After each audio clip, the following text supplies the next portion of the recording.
Buenas tardes, queridos hermanos. El Señor les bendiga muy ricamente. Es para mí un privilegio otra vez el poder estar con todos ustedes en esta tarde. Creo que vamos a tocar temas y cosas muy necesarias y muy importantes. Y le he pedido al Señor, como sé que muchos de ustedes también lo están haciendo, que sea la Biblia, solamente la palabra de Dios, la que aclare las dudas, la que traiga luz y la que nos guíe en todo momento en la tarde de hoy. Estoy plenamente convencido que la Biblia es lo único que puede curar la peor o una de las peores enfermedades, que es la ignorancia. No hay nada peor que ser un cristiano, que ser un creyente ignorante. Y lamentablemente, con todos mis respetos, tengo que decir que en cuanto a la Escritura hay mucha ignorancia, mucha, diríamos, comprensión, pero muy defectuosa. Ideas muy extrañas, muy raras. Interpretaciones demasiado particulares y personalistas. Y como dije el otro día, ninguna profecía de la palabra de Dios se puede interpretar unilateralmente. Y por supuesto descartamos de entrada el yo siento, el yo creo, el Dios me dijo, porque yo creo que eso ya a estas alturas como que no pega, ¿no? Tenemos que leer detenidamente los textos cuando los queremos estudiar, compararlos con otros pasajes paralelos de la Escritura y darnos cuenta de que la Biblia se interpreta a sí misma. Y lo que no entendemos en una parte, la podemos entender en otra y así sucesivamente. Ahora bien, yo creo que tenemos la obligación y la responsabilidad de entender todo lo que se pueda entender. Hay cosas que lógicamente se escapan de nuestro conocimiento, pero repito, todo lo que se puede entender, creo que es nuestra obligación entenderlo. Y también creo que es nuestro deber, y por eso oramos al Señor, para que Él nos ayude a descubrir lo oculto en lo que ha sido revelado. ¿Me explico? Hay muchas cosas en la Biblia que han sido reveladas, que parece que están ocultas, que no se perciben a priori, pero que con la sabiduría, con el conocimiento, con la práctica, con la experiencia y sobre todo con la gracia de Dios, podemos llegar a descubrir muchas cosas que han permanecido ocultas, que están aparentemente ahí como escondidas, pero que cuando comenzamos a meternos en la maravillosa palabra de Dios, comenzamos a descubrir cosas realmente extraordinarias. A través de nuestro hermano Freddy, pastor en Alicante, él me comentaba, me sugería que pudiéramos hablar en esta tarde un poco acerca de la unción. Y lo vamos a hacer.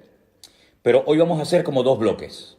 Vamos a hablar acerca del tema de la unción, qué es, dónde se puede conseguir, etcétera, etcétera, para qué sirve. Pero permítame decirles que en estos días estoy recibiendo muchísimas preguntas de todas partes. Y quiero dejar algo bien claro, hermano. Mire, no voy a responder a preguntas que están claramente explicadas en la Biblia. Me explico. No quiero que primeramente me hagan una pregunta a mí de algo que está escrito en la palabra y luego vayan a la palabra. Vamos a hacerlo al revés. Vaya a la Biblia, busque en la palabra de Dios la respuesta a su pregunta y si usted lee los pasajes que yo le pido que lea y no los entiende por el motivo que sea, entonces me preguntan a mí. Pero no recurran primeramente a mí haciéndome preguntas sin haber ido previamente a la palabra. Primero hay que ir a la Biblia. Primero hay que ir a la palabra de Dios y luego usted puede preguntar todo lo que quiera. Dicho de paso, también decirles que me han hecho preguntas, lo digo esto con todo mi respeto, muy extrañas. Hoy alguien me pedía que por favor explicara en qué consiste el pánico espiritual. Perdóneme, pero es la primera vez en mi vida que me hacen esa pregunta y no tengo ni la más remota idea. El pánico espiritual. Que explique la doctrina del balcón. No entiendo lo que es la doctrina del balcón. Está circulando un vídeo por la República Dominicana que varios pastores y varios apóstoles, volvemos otra vez al tema de los apóstoles, que tienen que buscar en las páginas de la Biblia, sobre todo en el libro del Génesis, un pelo, una pluma, una hoja o cualquier cosa, y con eso que usted encuentre metido entre las páginas de la Biblia, usted sabe que hay gente que dentro de las páginas de la Biblia tiene metido millones de cosas. Bueno, pues vaya al libro del Génesis, dicen estos personajes, y lo primero que encuentre en cualquier página del libro del Génesis, lo encuentra, se lo frota y ya automáticamente usted está sanada o, digamos, vacunada en contra del coronavirus. Sí, cosas realmente, permítame, increíbles, sinceramente tremendas, ¿no?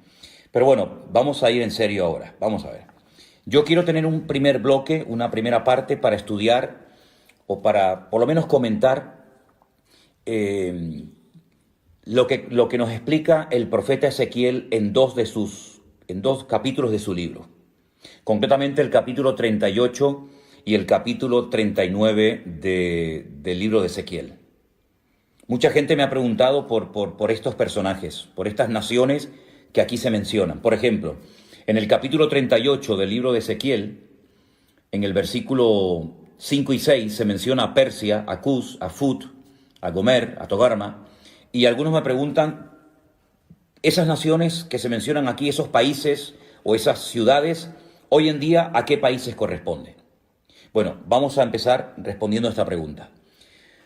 Antiguamente, al actual país de Irán se le conocía como Persia. Usted sabe que los persas, junto con los medos, formaron un imperio que fueron el que derrotaron al imperio de los babilónicos, el rey Nabucodonosor. Los persas en la actualidad son los iraníes y los kurdos, que no tienen tierra, serían los medos, ¿vale? Así que ya tenemos explicada quién es Persia. Cus es Etiopía. Recuerden ustedes los cusitas. ¿Se acuerdan ustedes que había un problema porque Moisés estaba casado con una mujer cusita, con una mujer de color? Era de Etiopía. También se menciona a Fut. Fut en la Biblia es el país de Libia, ese país que está desarmado desde que murió Gaddafi. Es un país que está en constante guerra civil, pelean todos contra todos, pues Fut es Libia. Gomer, en el versículo 6, Gomer y todas sus tropas son exrepúblicas soviéticas. Y Togarma es la parte sur de Rusia. Ahora, cada vez, y si no al tiempo y lo veréis, cada vez se va a ir hablando más de Rusia, de China, de algunos países árabes y también, como no, de Europa.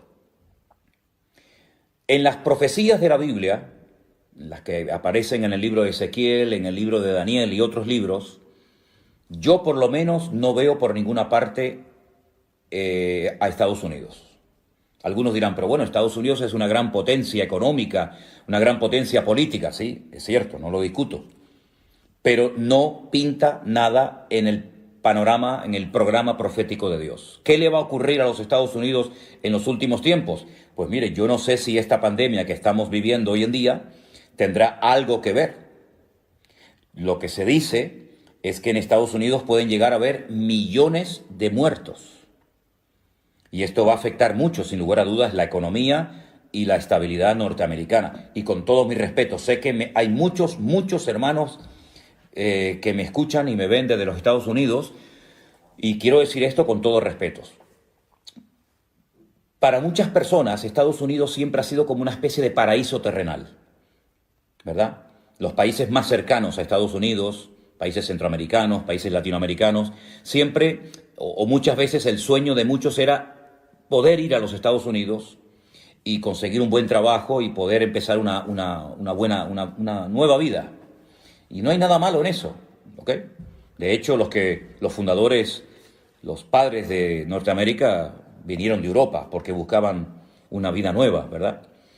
Pero lo que no podemos caer es en el error de creer que Estados Unidos es como una especie de gran papá, una especie de Dios, y de esa manera ya todas nuestras necesidades materiales y espirituales están cubiertas.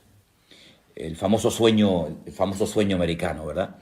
Bueno, gloria a Dios por los Estados Unidos, gloria a Dios por todos los miles de misioneros que han mandado por toda la faz de la tierra. Gloria a Dios por los millones de dólares que han salido de las arcas de las iglesias y de los bolsillos de muchísimos hermanos y ministerios norteamericanos.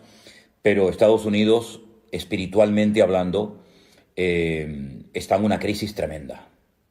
Y los hermanos que viven en Estados Unidos lo pueden confirmar.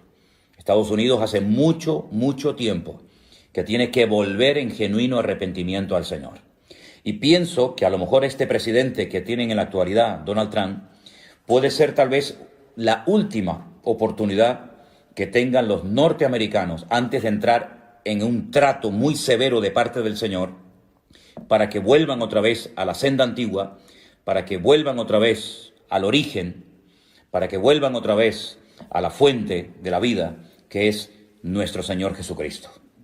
Entonces, el Estados Unidos no aparece en el programa profético de Dios, pero Rusia sí, y China también, y los países árabes también, y Europa también.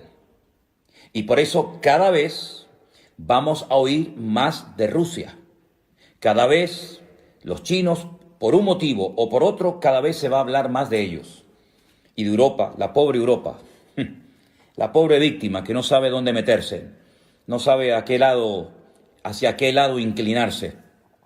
Esa Europa que tiene nombre de mitología griega, que todavía no sabe cuál es su identidad, si tiene que abrirse a todas las religiones, si tiene que volver al cristianismo, si tiene que ponerse del lado de unos países o ponerse al lado de otros países. Bueno, pues en esos cuatro grupos, ahí se mueve prácticamente todo lo que va a ser el futuro. Y lógicamente, no podía ser de otra manera, Israel, ¿verdad?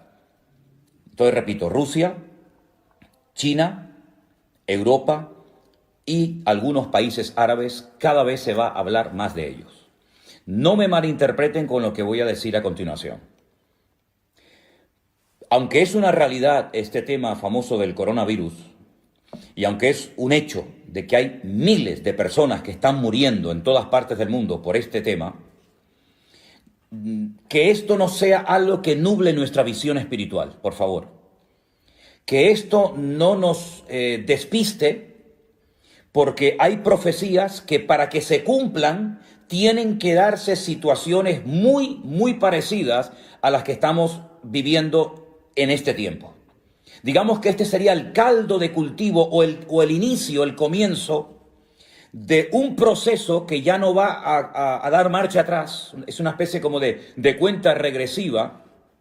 Y esta pandemia va a traer muertes, esta pandemia va a traer crisis económica, esta pandemia, este virus va a traer paro, va a traer un desequilibrio en las naciones, y este va a ser el caldo de cultivo para que muchas naciones, para que muchas superpotencias, Rusia, China, etcétera, pues intenten posicionarse y repartirse luego el pastel, porque esto va a terminar, evidentemente. Esto del coronavirus no va a ser para siempre, no va a ser algo eterno, pero este es el preludio, este es el prefacio, esta es la introducción a algo que viene de una forma terrible, y Rusia va a comenzar a posicionarse en la geopolítica mundial, y los chinos también, etcétera, etcétera. Es interesante notar que mientras ahora toda Europa o muchas partes del mundo están asustadas y están buscando mascarillas y respiradores por todas partes del mundo, ahora es China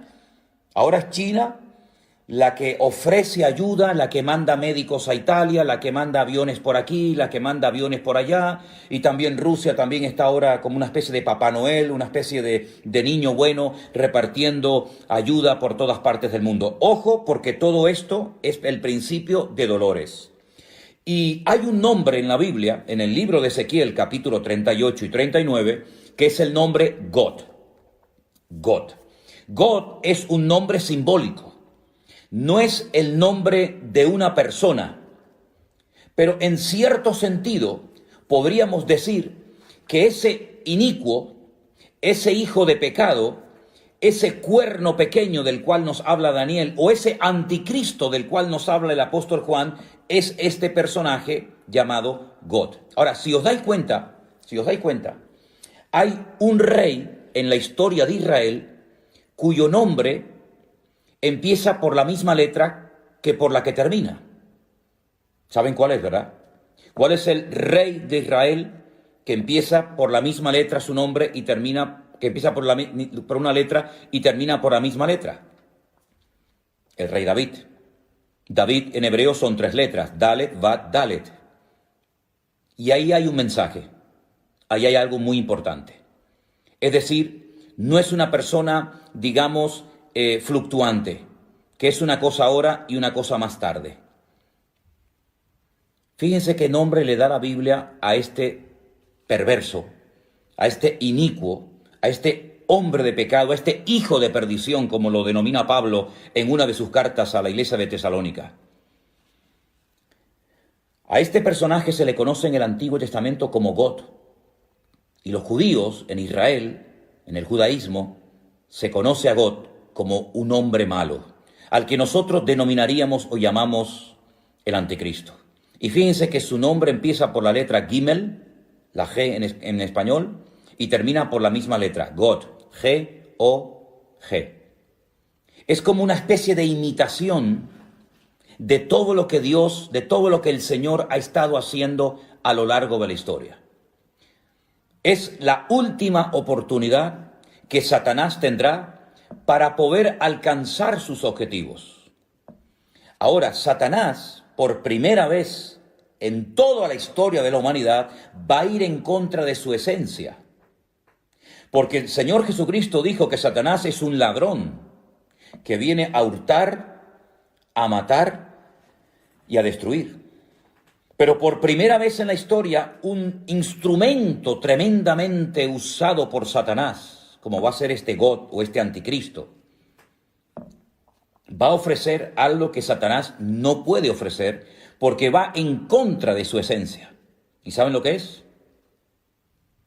Paz y seguridad. Satanás, desde el día que se rebeló contra su creador, no ha tenido ni un día de paz.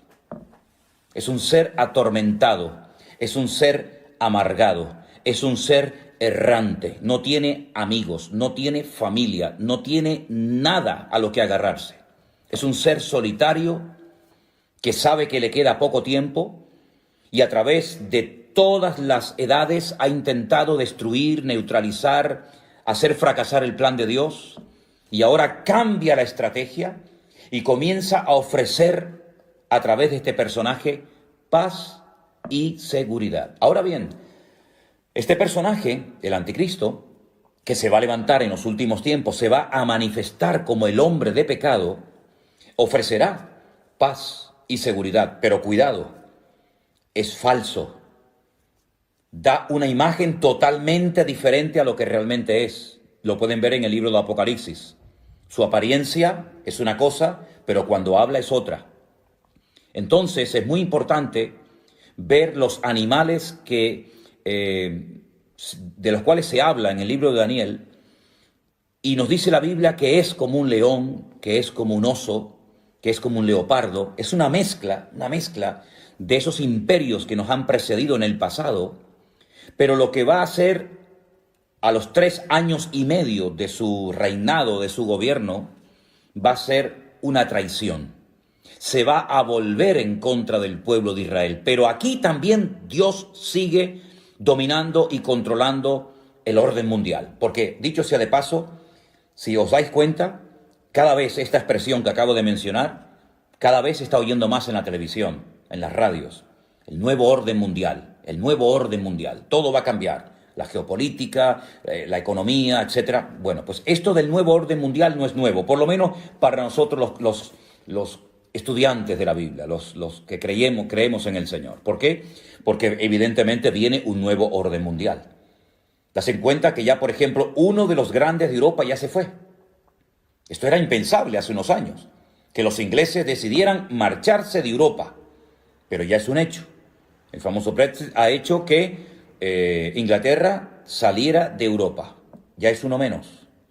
Hay una serie de países en este momento en Europa que no están dispuestos a echar una mano, a ser solidarios, por ejemplo, con Italia, por ejemplo, con nosotros los españoles, por ejemplo, con Francia. Hay una tirantez, hay una división interna en la Unión Europea, que de unión no tiene nada. Y por otra parte, están ahí como esperando la oportunidad los árabes. Los árabes que van a jugar un papel fundamental en los últimos tiempos, porque los árabes tienen algo que el mundo necesita, pero se está tratando de desarrollar nuevas tecnologías, se está tratando de evitar que se dependa 100% del petróleo de los países árabes. Y ahora, por ejemplo, Estados Unidos está pensando en venderle de su petróleo al mundo. Y por otra parte tenemos a Rusia desde hace años con tecnología curiosamente alemana y norteamericana, parece mentira, tratando de hacer un oleoducto para suministrar gas a toda Europa y para que no dependamos del gas, por ejemplo, de Marruecos o de otros países. Es decir, que todo esto del coronavirus es un hecho, es una realidad, no cabe la menor duda. Pero también no nos olvidemos, hermanos, siervos de Dios, Iglesia de Jesucristo, no nos olvidemos que detrás de esta cortina de humo, detrás de este hecho del coronavirus, se están dando movimientos entre bambalinas que van a cambiar el rumbo de la historia de la humanidad, pero no les quepa a ustedes la menor duda. En los capítulos 38 y 39 del libro de Ezequiel se mencionan a Mesec y a Tubal. Sería muy bueno que ustedes anotaran esta cita, Génesis capítulo 10. En Génesis capítulo 10 se nos habla acerca de los hijos de Jafet. Yo no tengo tiempo para explicar todo esto ahora, pero cuando Noé salió del arca, sus tres hijos, Sem, Cam y Jafet, se extendieron por todas las naciones de la tierra y todas las naciones tienen su origen en Sem, en Cam o en Jafet. Y hijos de Jafet fueron Mesec y Tubal, es decir, que Mesec y Tubal fueron nietos nada más y nada menos que de Noé. Y estos hijos de Jafet, estos nietos de Noé, sería muy interesante que ustedes vieran dónde se ubicaron, dónde comenzaron a reproducirse, qué países del mundo comenzaron a poblar, de tal manera que de esas regiones en los últimos tiempos se levantarán ejércitos tremendamente poderosos y armados hasta los dientes y que van a ser llevados, escuche bien esto, van a ser llevados por Dios hasta Israel para que allí conozcan el poder de Dios. Es decir, Dios nunca ha perdido el control de las naciones, ni del mundo. Dios es soberano. Y Dios sabe cuándo y cómo y dónde mover a los líderes, a las naciones, a los ejércitos, etcétera, etcétera. Y es Dios el que lleva a God hasta la tierra de Israel y dice que allí es donde muere. Permítame leerles Ezequiel capítulo 39, versículo 11, para los que tienen su Biblia abierta. En aquel tiempo yo daré a God lugar para sepultura, allí, en Israel. Allí es donde será enterrado God, en el valle de los que pasan al oriente, al mar, y dice que en aquel lugar enterrarán a God y a toda la multitud que viene con él. Y aquel lugar será llamado el valle de la multitud de God. Es muy interesante que aún esta batalla, esta famosa batalla de Armagedón, aún no se ha llevado a cabo, y ya el Señor nos dice de antemano a través del profeta Ezequiel dónde va a ser enterrado God. Una vez hablando con unos rabinos en Jerusalén, salió este tema, el tema de God, de Magog, de Mesec, de Tubal, porque Magog es la tierra, ¿vale? Magog es la tierra sobre la cual reina God, ¿bien?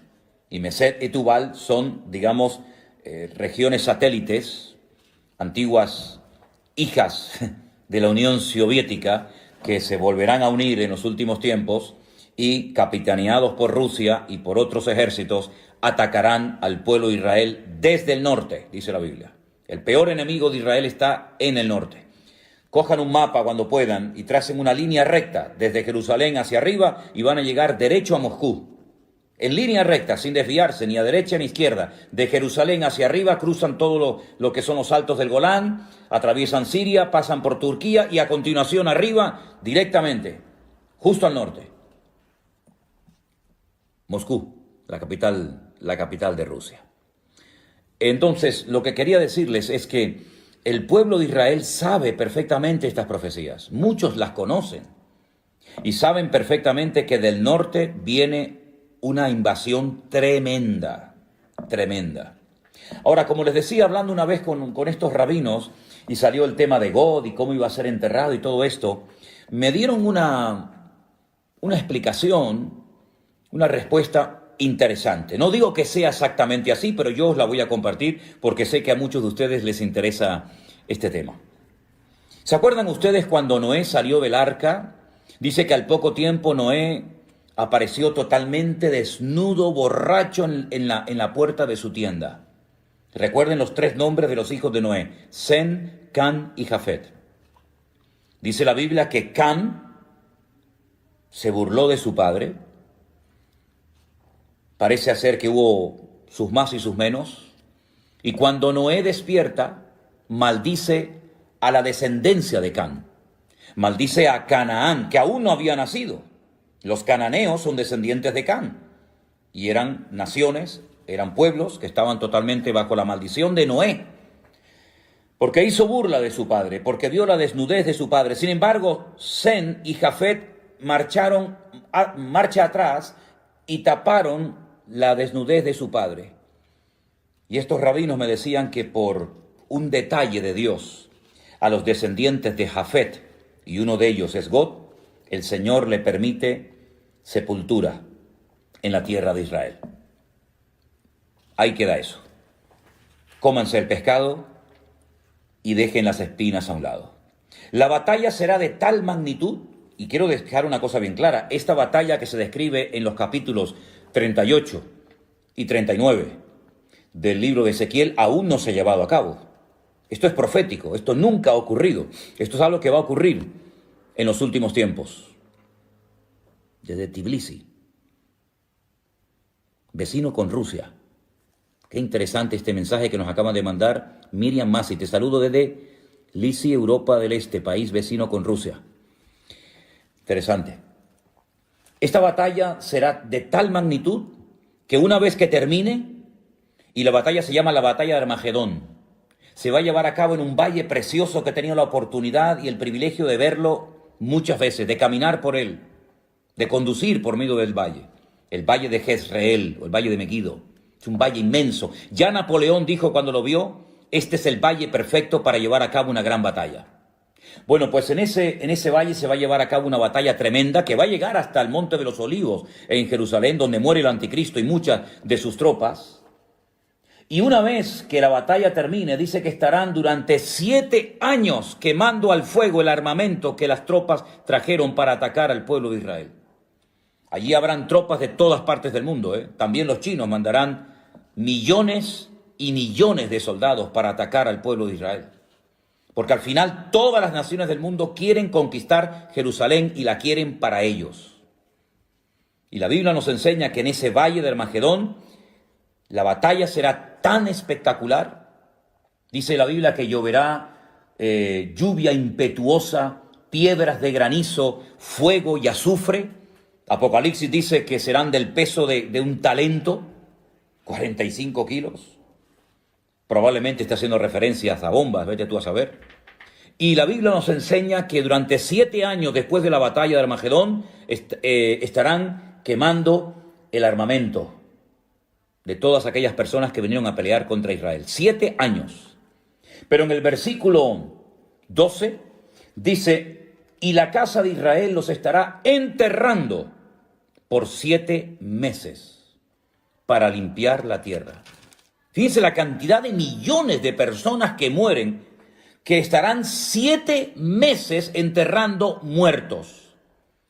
¿Se acuerdan ustedes esas imágenes terribles que están en blanco y negro, que nos recuerdan la liberación de los campos de concentración de Europa por las fuerzas aliadas? Cómo se veían unos bulldozers, cómo se veían unos tractores enormes arrastrando multitudes y multitudes de cadáveres para echarlos en fosas comunes. Miles y miles de judíos que fueron enterrados como si fueran animales, sin ningún respeto, sin ningún honor, que fueron enterrados multitudes. Pues durante 7 meses, y la Biblia no miente, la Biblia dice la verdad, durante 7 meses estarán enterrando los cadáveres de los soldados que fueron a pelear contra el pueblo de Israel. Porque en esa batalla todas las naciones de la tierra sabrán que el Dios Todopoderoso es el Dios de Abraham, el Dios de Isaac y el Dios de Jacob. Los enterrarán todo el pueblo de la tierra y será para ellos célebre ese día. Tomarán hombres a jornal, versículo 14, para que vayan por todo el país para enterrar a los que queden sobre la faz de la tierra, para limpiarla, y al fin de 7 meses se hará el reconocimiento. Pasarán los que irán por el país, y el que vea huesos de algún hombre pondrá junto a ellos una señal para que entierren los sepultureros en el valle de Amón Got. Esta sería una tercera guerra mundial terrible, brutal. Y les digo algo más. Estamos viendo cómo todas las naciones de la tierra están siendo afectadas, están siendo atacadas por un enemigo invisible, por un pequeño virus que mata. Pues miren lo que dice el capítulo 14 del profeta Isaías. Capítulo 14 del profeta Isaías. Dice, esta será la plaga. Qué curioso, ¿eh? Estamos en medio de una plaga. Pero es que hay otra plaga en el futuro, diferente a la que estamos viviendo ahora. Y esto es simplemente, como dije el otro día, un pequeño botón de muestra, un anticipo, un prefacio de lo que viene. Esta será la plaga con la que Dios herirá a todos los pueblos, habla en plural, que pelearon contra Jerusalén. Escuchen, la carne de ellos se corromperá estando ellos sobre sus pies, y se consumirán en las cuencas sus ojos, y la lengua se les deshará en su boca. Zacarías capítulo 14, verso 12, versículo 13. Y acontecerá en aquel día que habrá entre ellos gran pánico enviado por el Señor. Trabará cada uno de la mano a su compañero y levantará su mano contra la mano de su compañero. Se matarán entre ellos, van a pelear contra Jerusalén, van a querer destruir a Israel y al final se terminan matando y peleando entre ellos. Y no es la primera vez que esto pasa, porque en el Antiguo Testamento, en la Tanaj, sabéis perfectamente que esto ya pasó en otras ocasiones. Todos los que sobrevivan de las naciones tendrán que venir a Jerusalén cada año para adorar al Rey, al Señor de los ejércitos, y a celebrar la fiesta de los tabernáculos. Pero fíjense cómo esta plaga afectará tanto a bestias como a seres humanos, y morirán millones y millones de personas. 7 meses enterrando cadáveres, 7 meses enterrando muertos. Todo esto lo pueden leer ustedes en Zacarías capítulo 14, en Ezequiel capítulo 38 y capítulo 39. Pero para terminar este bloque, permítame llevarles al libro del Apocalipsis, último libro de la Biblia, al capítulo 20. Ha habido una gran batalla, la batalla de Armagedón, una batalla donde han muerto millones de seres humanos. El Señor viene, establece su reino en Jerusalén por 1000 años, y después de los 1000 años, Satanás, que ha estado durante todo este tiempo atado, privado de libertad, sin poder hacer absolutamente nada, pues dice en el capítulo 20, que habla acerca del tema del milenio, en el versículo 7, cuando los 1000 años se cumplan, Satanás será suelto de su prisión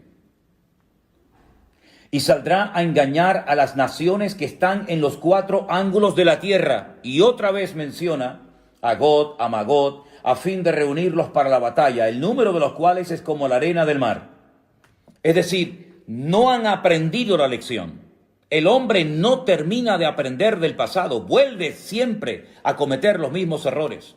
Han visto una batalla tremenda donde han muerto millones y millones de seres humanos, donde han estado 7 años quemando al fuego el armamento, donde han estado meses enterrando cadáveres, donde la sangre dice que ha llegado hasta la altura de los frenos de los caballos, por poner un ejemplo.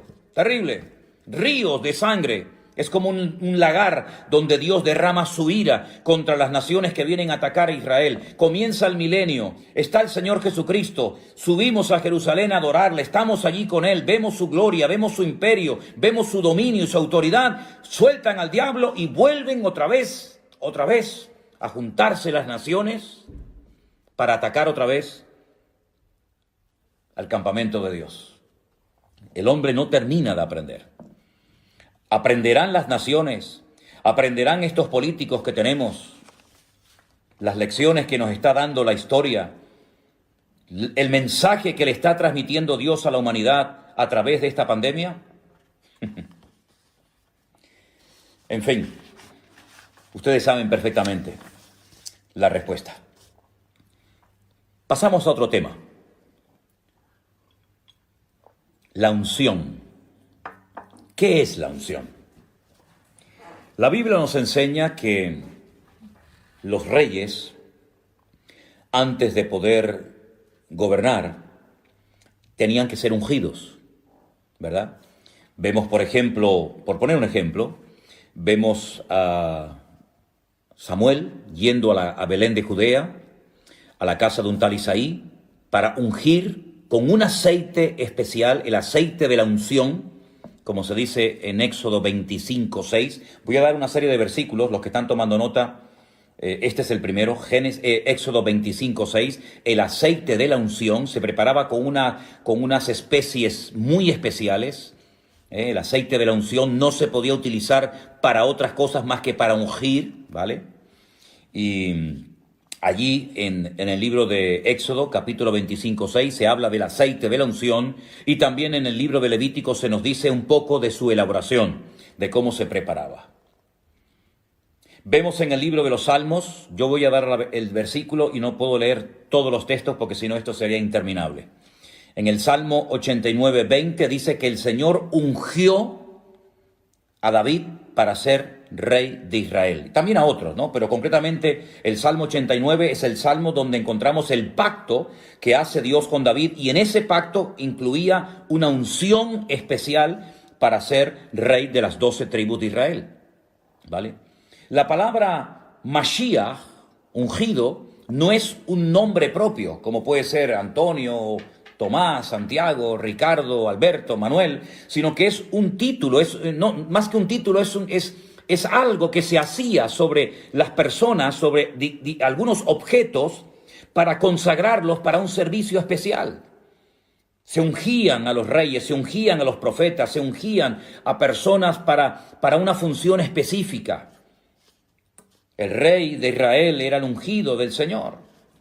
Ahora, esa unción, ese respaldo divino que se representaba derramando un aceite que se preparaba especialmente sobre la cabeza, sobre las vestiduras. Por ejemplo, en el Salmo 133 nos habla de la unción que se derramó sobre Aarón como sumo sacerdote en el tiempo de Moisés en el desierto, en el tabernáculo, ¿verdad?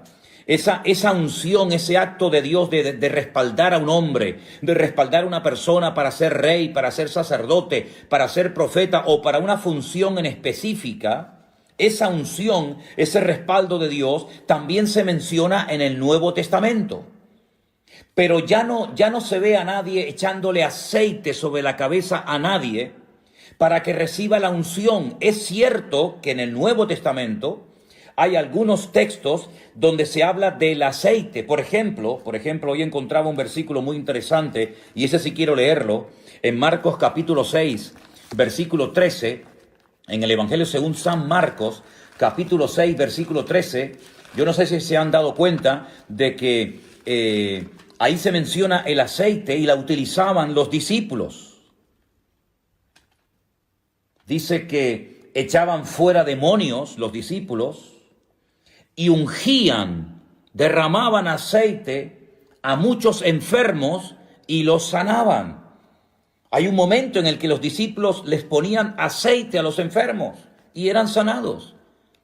Y Santiago en su epístola nos dice que está alguno enfermo, llame a los ancianos de la iglesia para que vayan, lo unjan con aceite, y verdad. Entonces vemos que es algo también del Nuevo Testamento, pero no se utiliza en el Nuevo Testamento el aceite para ungir a un pastor, o para ungir a un diácono, o para ungir a una persona para que haga una función específica en el cuerpo de Cristo, es decir, en la iglesia. No, eso no se ve en el Nuevo Testamento.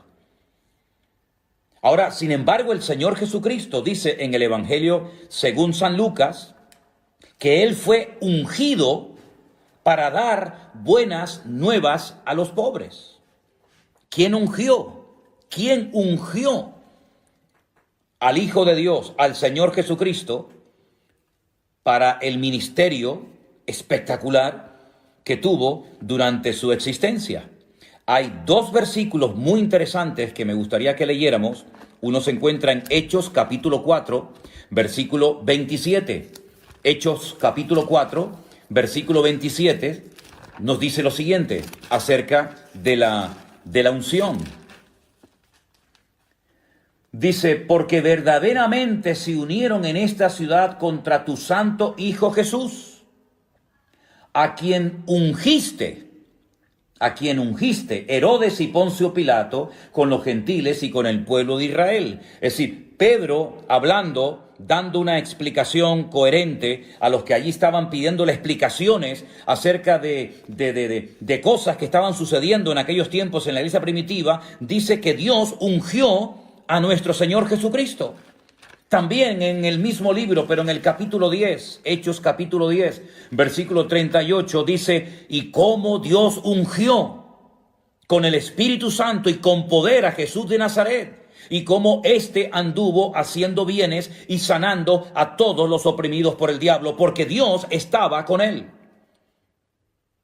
Otra vez encontramos en el capítulo 10 del libro de los Hechos una explicación muy interesante dada por el apóstol Pedro.